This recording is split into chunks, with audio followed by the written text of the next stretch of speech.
Hello everyone, তোমরা সবাই কেমন আছো? আই হোপ তোমরা সবাই ভালোই আছো, সেফ আছো। আমি বলেছিলাম প্রতি বৃহস্পতিবার ও রবিবার তোমাদের জন্য একটি করে ভিডিও আনবো। তো আজকে আমি মডেল অ্যাক্টিভিটি টাস্কের ম্যাথামেটিক্সটি নিয়ে আসলাম।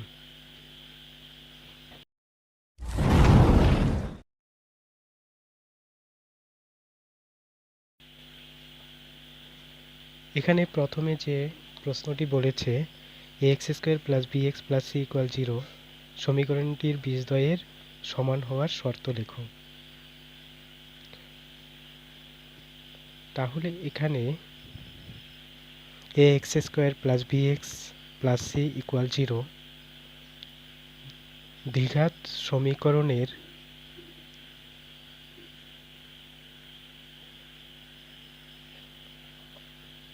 বীজদ্বয়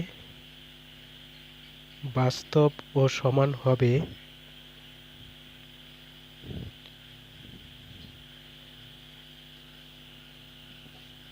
যখন নিরূপক ইকুয়াল 0 হবে।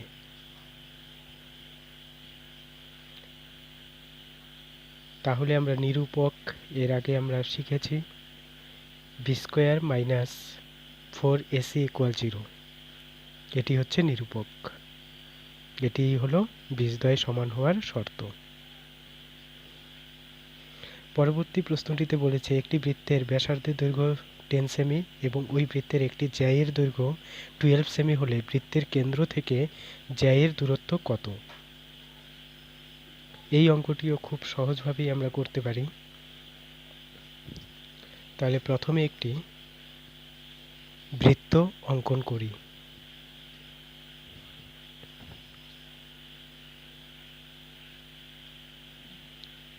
বৃত্তটির কেন্দ্র ও এবি জ্যা।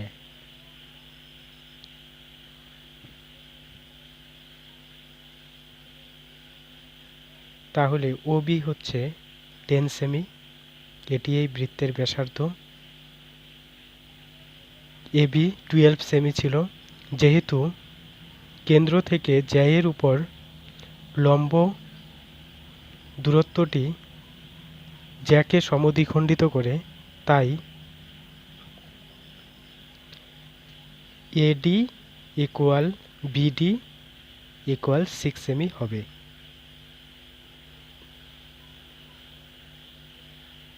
সুতরাং তাহলে কি পাবো আমরা?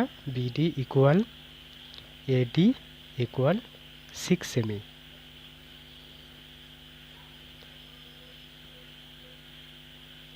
এবার ত্রিভুজ ও বিডি থেকে পাই, এখানে আমরা পিথাগোরাসের সূত্রটি ব্যবহার করব। ওডি স্কোয়ার সমান Obi square minus BD square. এখানে ওডি হচ্ছে কেন্দ্র থেকে জ্যায়ের লম্ব দূরত্ব এবং ওবি হচ্ছে ওবিডি সমকোণী ত্রিভুজের অতিভুজ, আর বিডি হচ্ছে ভূমি। এটাকে যদি আমরা মান বসিয়ে সিম্পলিফাই করি, ওডি ইকুয়াল 8 সেমি আসলো। তাহলে কেন্দ্র থেকে বৃত্তের কেন্দ্র থেকে জ্যায়ের দূরত্ব 8 সেমি।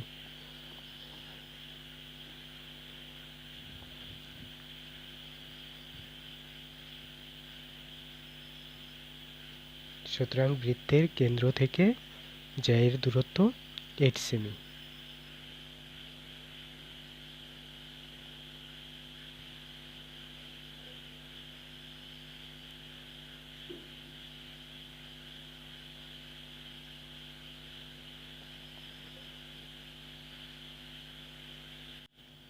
তিন নম্বর প্রশ্নটিতে বলেছে দুটি ঘনকের আয়তনের অনুপাত 1:8 হলে ঘনক দুটির সমগ্র তলের ক্ষেত্রফলের অনুপাত কত? তাহলে এই ধরনের অঙ্কতে প্রথমে আমরা ধরি ঘনক দুটির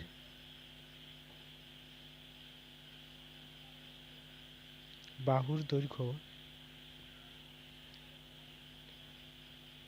যথাক্রমে A1 ও A2 একক। সুতরাং আয়তনের অনুপাত হবে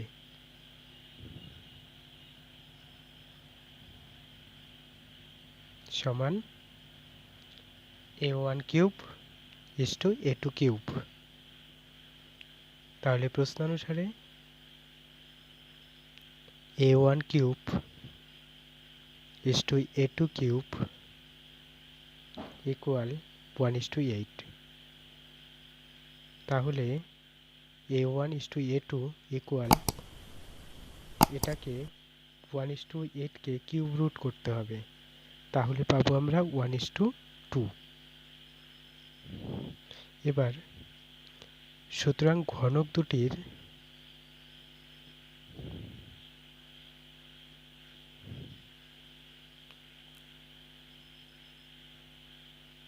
সমগ্র তলের ক্ষেত্রফলের অনুপাত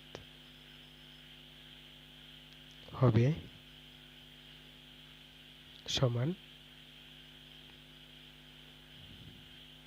6A1 স্কয়ার ইসটু 6A2 স্কয়ার।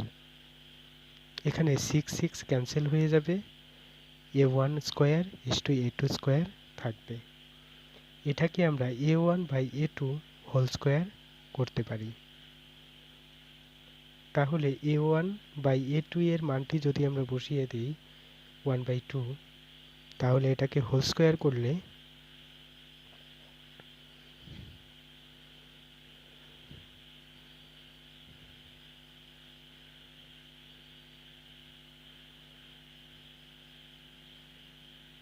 এটিকে হোল স্কয়ার করলে 1/4 ইকুয়াল 1:4।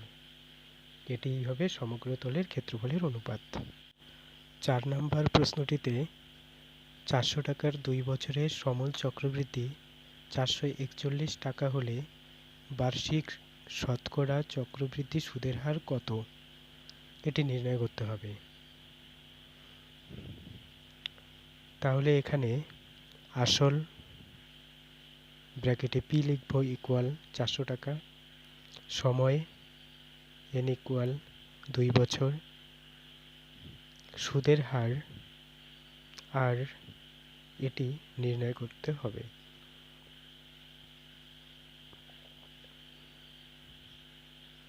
আচ্ছা, এক্ষেত্রে সবৃদ্ধিমূল A ইকুয়াল 441 টাকা। মোট কথাটি লিখতে হবে না, এটা কেটে দাও। সুতরাং A equal P into 1 plus R/100 to the power n। তাহলে আগে আমরা P into 1 plus R/100 to the power n এটাকে বাঁ পাশে লিখি, এটাকে ডান পাশে লিখে মানগুলো বসিয়ে দিলাম। এটাকে যদি আমরা সিম্পলিফাই করি,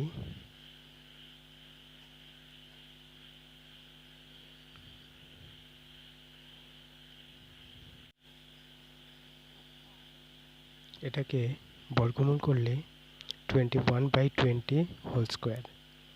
উভয় পাশ থেকেই স্কয়ারটি উঠে যাবে, তাহলে 100 প্লাস r ইকুয়াল 21/20 ইন্টু 100। তাহলে r ইকুয়াল 105 মাইনাস 100 করলে r ইকুয়াল 5 পাচ্ছি। সুতরাং বার্ষিক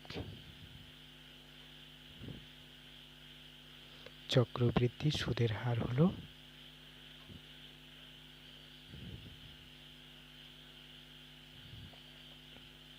5%।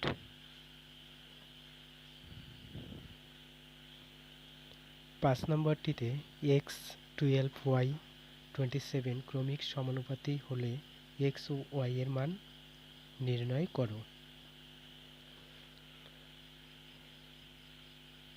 তাহলে x 12 y 27 ক্রমিক সমানুপাতি, তাই সুতরাং আমরা লিখতে পারি x/12 equal 12/y equal y/27। তাহলে আমরা এখানে দুটি পার্টে অঙ্কটি করব। প্রথমে আমরা নিব x/12 ইকুয়াল 12/y, এটা একটি পার্ট। পরেরটি হচ্ছে 12/y ইকুয়াল y/27। এই দুটি পার্ট আমরা সলভ করে কিন্তু x ও y এর মানটি বের করব। প্রথমে আমরা ডান পাশের সমীকরণটি সলভ করি। এটাকে সিম্পলিফাই করলে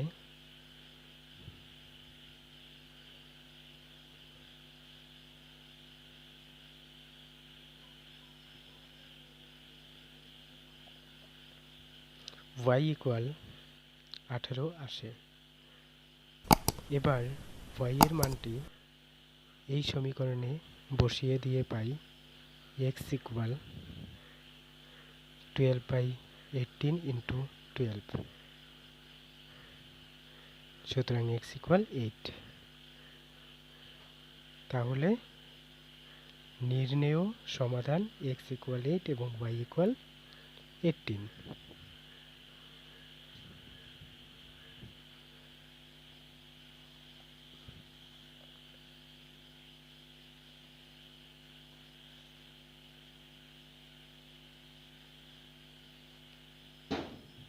6 নম্বর প্রশ্নটিতে বলেছে অকেন্দ্রীয় বৃত্তের AB একটি ব্যাস, C বৃত্তে অবস্থিত একটি বিন্দু, কোণ OBC ইকুয়াল 60 ডিগ্রি হলে কোণ OCA ইকুয়াল কত?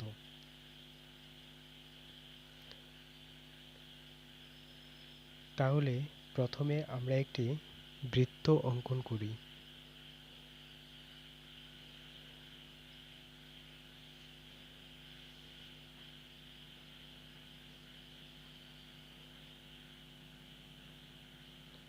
AB বৃত্তটির ব্যাস ও বৃত্তটির কেন্দ্র, C বৃত্তের উপর একটি বিন্দু।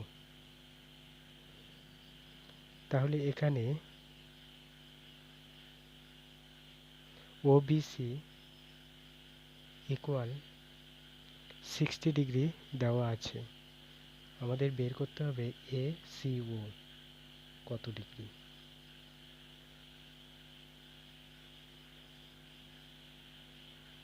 OB ইকুয়াল OC, একই বৃত্তের ব্যাসার্ধ। সুতরাং কোণ OBC ইকুয়াল কোণ OCB ইকুয়াল 60 ডিগ্রি হবে, যেহেতু সমদ্বিবাহু ত্রিভুজের দুটি কোণ।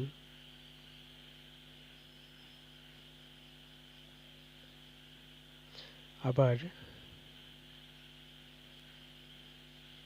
কোণ ACB ইকুয়াল 90 ডিগ্রি, অর্ধবৃত্তস্থ কোণ।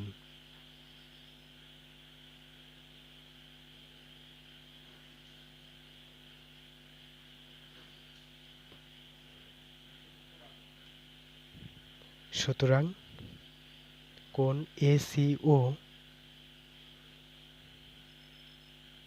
ইকুয়াল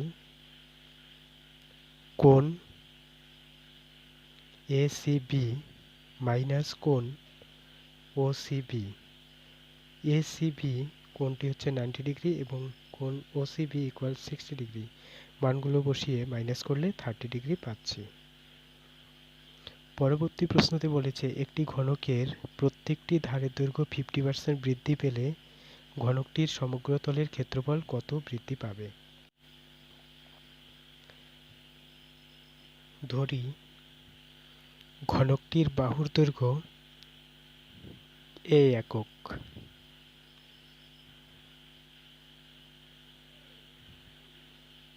সুতরাং ঘনকটির সমগ্র তলের ক্ষেত্রফল হবে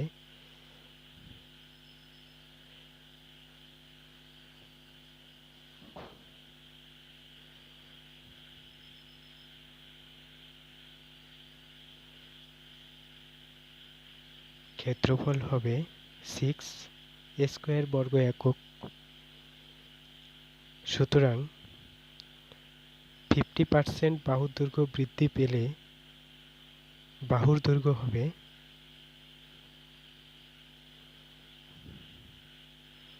a ইন্টু 150/100 একক।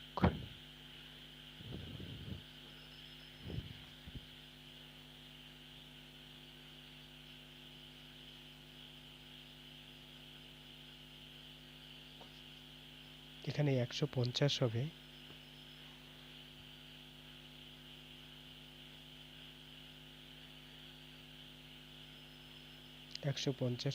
যদি কাটাকুটি করি তাহলে 3a/2 হবে, 3a/2 একক।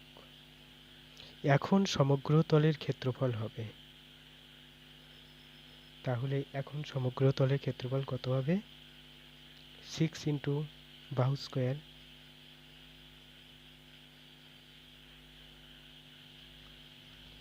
6 ইন্টু বাহু স্কোয়ার বলতে 3a/2 হোল স্কোয়ার, এত বর্গ একক। এটাকে সিম্পলিফাই করলে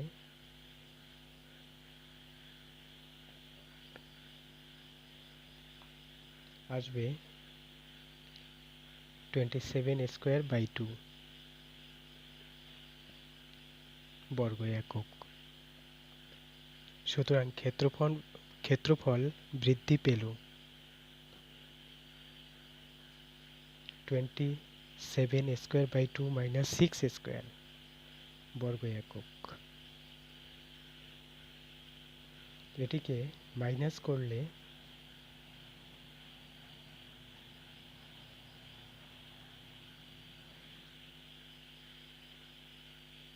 পাবো 15^2 বর্গ একক। সুতরাং ক্ষেত্রফল শতকরা বৃদ্ধি পেল।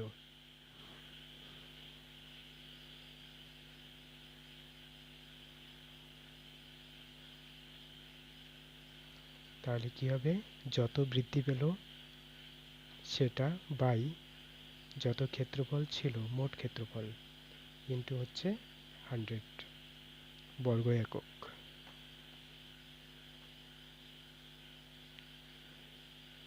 এটিকে যদি আমরা সিম্পলিফাই করি, স্কোয়ার স্কোয়ার ক্যান্সেল হয়ে যাবে, 3 দিয়ে কাটলাম, 2 দিয়ে 100কে কাটলাম 50, 2 দিয়ে 50কে কাটলাম 25, গুণ করে 125 বর্গ একক। এই ক্ষেত্রফলটি কিন্তু বৃদ্ধি পেল।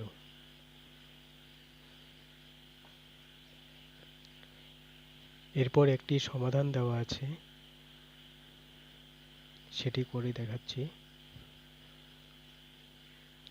দেওয়া আছে 2x plus 1 plus 3/2x plus 1 equal 4, যেখানে x not equal half। তাহলে এটাকে লসাগু করি, এটার সঙ্গে গুণ করলে 2x plus 1 whole square plus 3 হবে। এটা বর্গের সূত্রে ফেললাম, a square plus 2ab plus b square, বর্গের সূত্র করে এটা যোগ বিয়োগ করব এখন, 4x square plus 4x plus 4, আর এইদিকে হবে 8x plus 4, 4 ক্যান্সেল হবে। এটিকে যদি আমরা 4x কমন নেই, x minus 1 equal 0, তাহলে হয় 4x equal 0, সুতরাং x equal 0, অথবা x minus 1 equal 0, সুতরাং x equal 1। সুতরাং নির্ণেয় সমাধান x equal 0 ও 1। ভিডিওটি ভালো লাগলে অবশ্যই একটি লাইক করবে, শেয়ার করবে, কমেন্ট করে তোমাদের সমস্যাগুলি জানাবে। আর যদি চ্যানেলটি সাবস্ক্রাইব করে না থাকো তবে অবশ্যই সাবস্ক্রাইব করে পাশে থাকা বেল আইকনটি প্রেস করে অল নোটিফিকেশন অন করে দেবে। আজকে এই পর্যন্তই, দেখা হচ্ছে পরের ভিডিওতে।